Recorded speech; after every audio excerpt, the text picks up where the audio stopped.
Have you ever heard the old expression that there are lies, damn lies, and statistics? I know statistics can be twisted to support virtually any narrative, but they usually hold some truth. I've made a career out of researching every study, report, survey, and white paper I could find about drug testing and workplace drug abuse.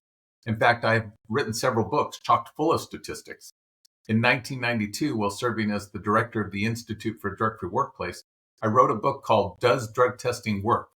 And it was a collection of all the statistics people were using in those days to justify drug testing, though rarely citing the sources of their stats. So I included the sources so there was a way to verify every claim that was being made.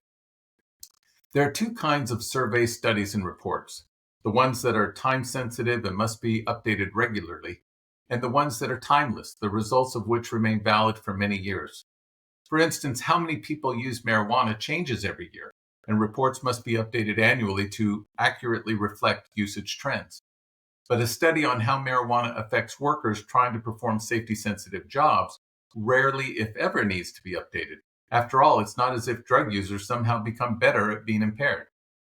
There are several studies that I cited in Does Drug Testing Work that fall into the latter category of statistics, the kind that are more or less timeless.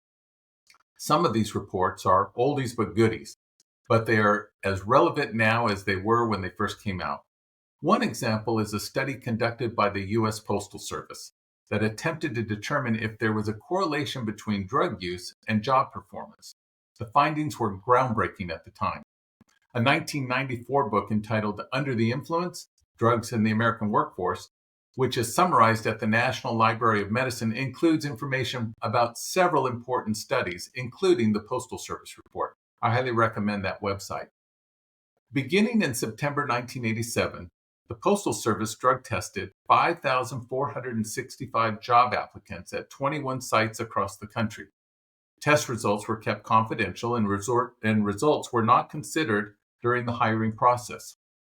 A total of 4,396 applicants were hired, including 395 who had tested positive, 65% for marijuana, 24% for cocaine, and 11% for other drugs. About 8 months with the Postal Service, employees from the test negative group were absent at a rate 45% higher than those in the test negative group. The test positive group also showed a 40% higher dismissal rate compared to those who tested negative. Over time, the gap in these key indicators of performance widened.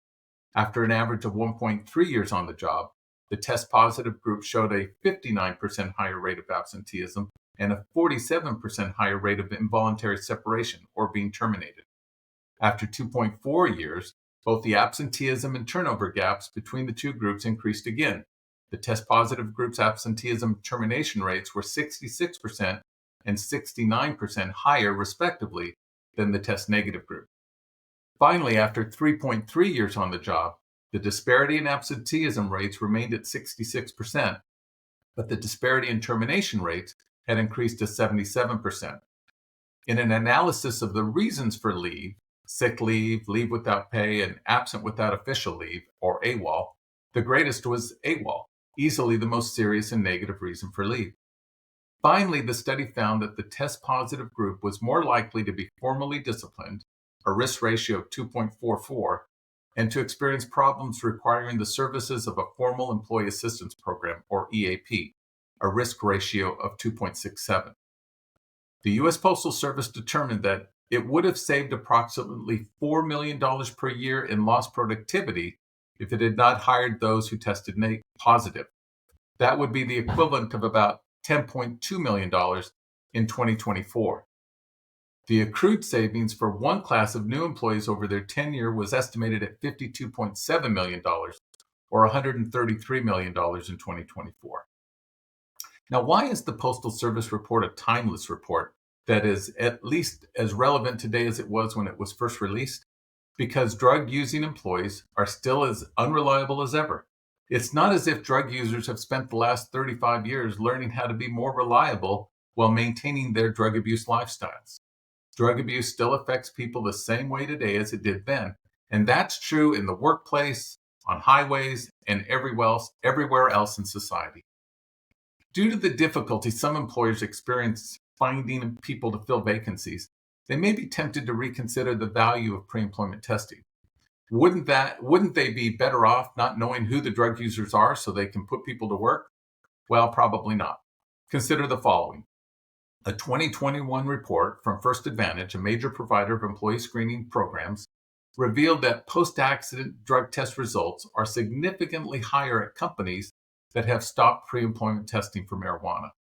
A 2023 report from Quest Diagnostics found that positive post-accident tests for marijuana was at a 25-year high in 2022.